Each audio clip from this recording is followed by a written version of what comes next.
या नराधमांना कठोरात कठोर शिक्षा झाली पाहिजे.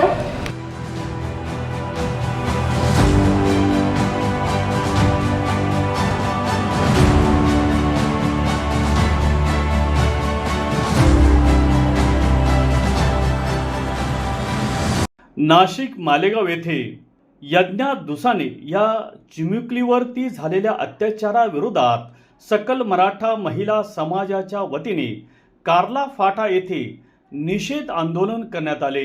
चिमुकलीला न्याय मिळवून देण्यासाठी निषेध आक्रोश मोर्चाचे आयोजन मुंबई पुणे महामार्गावरती करण्यात आले होते. या आंदोलनात सकल मराठा समाजाच्या महिला भगिनी मोठ्या संख्येने सहभागी झाल्या होत्या. पाहुयात मावळ वार्ताच्या कॅमेऱ्यातून टिपलेली या निषेध मोर्चाची ही काही क्षणचित्रे. कोथरूडने कालच आपल्या कामशेतमध्ये देखील अशीच घटना झाली आहे. तरी आमच्या सर्व शाळेचा व आमच्या सर्व मुलींचा पाठिंबा या आंदोलनाला आहे. या नराधमांना कठोरात कठोर शिक्षा झाली पाहिजे अशी मी मागणी करते. धन्यवाद. कोट्यावर मंदिर आहे, पण माझ्या राजाचं एकही मंदिर नसून त्याची कोट्यावर पूजा होती. असे महाराष्ट्रातले पहिले छत्रपती शिवाजी महाराज. शिक्षणासाठी लढल्या त्या सावित्रीबाई फुले. समाज कार्यासाठी कणखर पण डॉक्टर बाबासाहेब आंबेडकर यांच्या पाठीमागे उभे राहिल्या त्या माता रमाई. इंग्रजांना ठणकावून सांगणाऱ्या कितीही काही झालं तरी मैं मेरी दासी नहीं दूंगी अशा दासीची राणी लक्ष्मीबाई या सर्व स्त्री शक्तीला प्रथमतः मी अभिवादन करते. भारत सरकारने स्त्री संदर्भातील कायद्यांची निर्मिती केली आहे. मी तर म्हणेन या स्त्री संदर्भातील कायद्यांची निर्मिती करणे अतिशय योग्य आहे.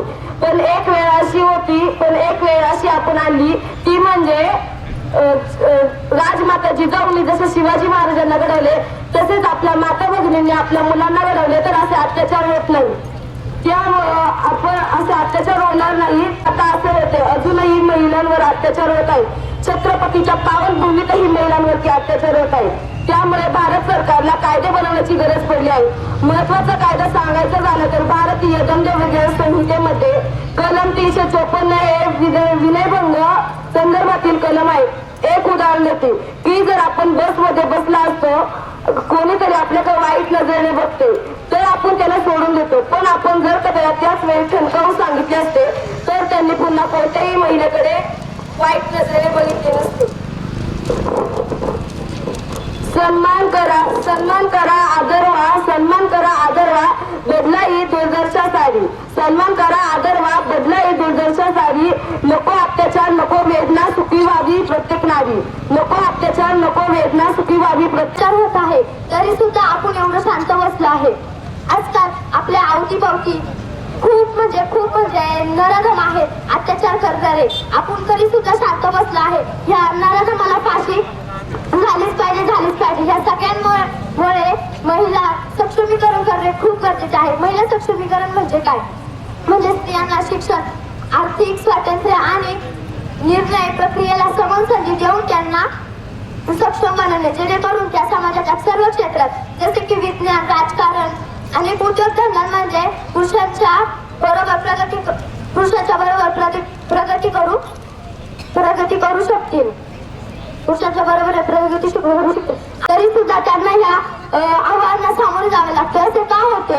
आपण आज अनेक बातम्या ऐकतो पाहतो की डॉक्टर असणाऱ्या मुलींनाही या संकटांना सामोरे जावे लागते. आई वडील शिकण्यासाठी आर्थिकदृष्ट्या खर्च करून मुलींना सक्षम बनवतात, तरी देखील ह्या मुलींना या गोष्टींना सामोरे जावे लागते. असे का होते? आपण सर्वांनी हा विचार जरा मनात ठेवून याच्यावरती ठाम विचार केला पाहिजे. 3 वर्षाच्या चिमुरडीवर अत्याचार झाला आणि तो सर्वांनी बघितला. न्यायासाठी अनेक मोर्चे निघाले किंवा आपण कॅन्डल मार्च काढले, पण त्याचा खरंच काय उपयोग होतोय का? ह्या गोष्टीची खरंच आपण विचार केला पाहिजे. आपण म्हणतो की देव नशीब लिहितो. देव नशीब लिहित जर असता तर 3.5 वर्षाच्या चिमुकलीवर अत्याचार लिहायला देवाने कसं लाज वाटली नसेल देवाला, ह्याचा विचार आपण केला पाहिजे. न्यायव्यवस्था खरी जागी आहे का? आपण न्यायव्यवस्थेला जागा करण्याचा प्रयत्न करतोय, पण न्यायव्यवस्था झोपलेली याचा सगळ्यांनी विचार करा. आजपर्यंत कुठल्याही सरकार गव्हर्नमेंटच्या लोकांवर, न्यायाधीशाच्या मुलीवर किंवा एखाद्या आमदार, खासदार किंवा मोठ्या मंत्र्यांच्या मुलीवर आणि अजूनही ते प्रकरण अजूनही न्यायालयामध्ये पेंडिंग आहेत आणि त्यांची पुढे कुठे त्यांचं हे होत नाहीये. तुम्ही विचार करा की आज यज्ञावर जो अतिप्रसंग आलाय तो आपल्या इथे झाला तर हा विचार पण आपण केला आणि झालाच आहे. 2 दिवसापूर्वी मावळमध्ये एका 12 वर्षाच्या चिमुकलीवर 19 वर्षाच्या नराधमाने अत्याचार केलेला आहे. मग आपण जागच व्हायचं नाही का? सर्वसामान्य लोक जोपर्यंत झोपेतून जागे होत नाहीत, जोपर्यंत झोपेतून उठत नाहीत, तोपर्यंत सरकारला जाग येणार नाहीये. जसं आमच्या मनोजदादांनी मुंबईमध्ये आंदोलन करून, मुंबई जाम करून आरक्षणाचा लढा जिंकला, तसं माझी इच्छा आहे की आपण सर्व महिला भगिनींनी एकदा मुंबईमध्ये जाऊन किंवा मोठमोठी शहरे बंद करून आपण आपल्यावर होणाऱ्या अत्याचारासाठी जागा व्हायचं आहे, सरकारला न्याय मागायचा आहे, अशी माझी सर्वांना सरकार दिली आहे. रात्रीच सरकार बदलू शकतं, रात्रीच नोटाबंदी होऊ शकते, पण एका रात्रीत फाशी का नाही होऊ शकत? यज्ञाला फाशी तर नराधमाला फाशी तर होणारच आहे, त्यात काही विषय नाही. पण इथून पुढे जर अशा बलात्कार घडवला न्याय काय असतो हे दाखवून देऊ आणि यज्ञाला न्याय मिळालाच पाहिजे. त्या डोंगरगाव पुरतीच मर्यादित नाही तर पूर्ण महाराष्ट्रामध्ये अशा प्रकारच्या अनेक घटना या ठिकाणी घडत असतात. पण आज आपण पाहिलं की मावळमध्ये ही संवेदना जागृत होऊन आज एवढ्या महिला भगिनी मोठ्या संख्येने या ठिकाणी उपस्थित राहिलेल्या आहेत. या माध्यमातून मी प्रशासनाला, राज्य सरकारला एकच विनंती करेल की आपण या विषयी फर्स्ट ट्रॅक कायदा म्हणतो, पण फर्स्ट ट्रॅक कायदा त्या ठिकाणी पारित करत असताना अनेक पुरावे त्या ठिकाणी सुटले जातात. ते पुरावे कुठेही सुटू नयेत आणि अशा नराधमांना पुराव्याच्या अभावी किंवा अशा नराधमांना चांगली शिक्षा व्हावी आणि फाशीची शिक्षा व्हावी. कारण 3 वर्षाची चिमुरडी, तिने काय जग बघितले. मला कळलं की 7 महिन्याची असताना तिचा 7 महिन्याची होती आणि तिचा जन्म झाला. 7 महिन्याची जी मुलगी आहे तिला सांभाळण्यासाठी किती आई वडिलांना त्रास घ्यावा लागला असेल, कशी त्याची मुलीला सांभाळला असेल, ती वेदना एक आई जाणू शकते. आणि आज या कलियुगच म्हणावं लागेल, या कलियुगामध्ये अशा नराधम येतात आणि अशा पद्धतीने अत्याचार करतात, हे खूप निषेधार्थ आहे. पण आज आपण सगळ्या महिला भगिनी या ठिकाणी उपस्थित राहिलोय. आपली ही जबाबदारी आहे की आपल्या घरामध्ये, आपल्या आजूबाजूला लहान लहान चिमुरड्या आहेत, त्या ठिकाणी त्या खेळत असतात, बागडत असतात. पण हे करत असताना आपण एक महिला म्हणून, एक आई म्हणून आपल्या आजूबाजूच्या प्रत्येक गोष्टींवरती आपलं लक्ष पाहिजे. आणि अशा स्थितीमध्ये मी तुम्हाला एकच सांगेल की अशी जर घटना कुठं लक्षात आली आपल्या, तर नक्कीच आपण 112 नंबरवरती कॉल करून त्या ठिकाणी ही घटना पोलीस स्टेशनवरती कळवावी.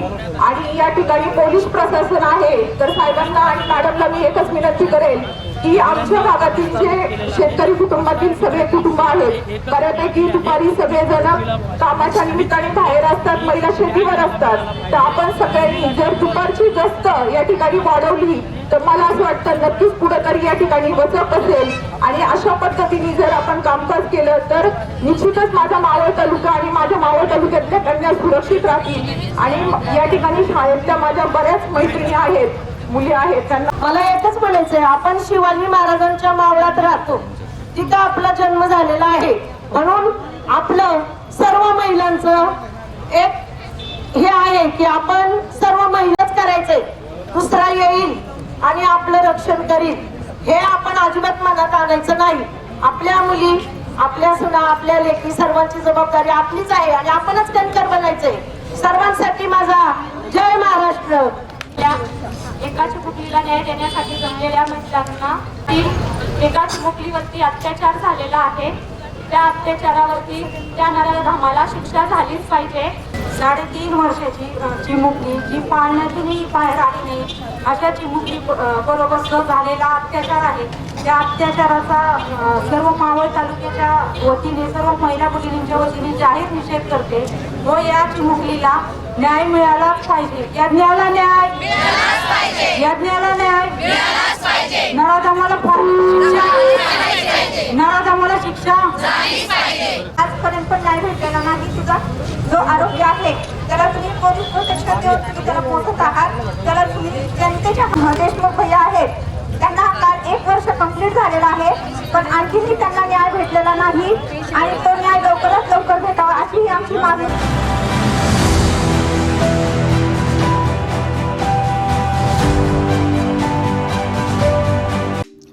स्वाद फॅमिली रेस्टॉरंट, शुद्ध शाकाहारी, महाराष्ट्रीयन, गुजराती, जैन, साऊथ इंडियन आणि नॉर्थ इंडियन स्वादिष्ट डिशेस. आपल्या लोणावळ्यातील स्वाद शुद्ध शाकाहारी फॅमिली रेस्टॉरंटमध्ये AC नॉन AC बैठकीची सुसज्ज व्यवस्था. आमचा पत्ता लोणावळा नगर परिषदेजवळ संजीवनी हॉस्पिटलच्या बाजूला. स्वादचा आस्वाद घेण्यासाठी एकदा अवश्य भेट द्या. मावळ तालुक्यातील ताज्या घडामोडी पाहण्यासाठी मावळ वार्ताच्या यूट्यूब चॅनलला सबस्क्राईब करा. तसेच बेल आयकॉन बटन दाबायला विसरू नका व फेसबुक पेज फॉलो करा. धन्यवाद.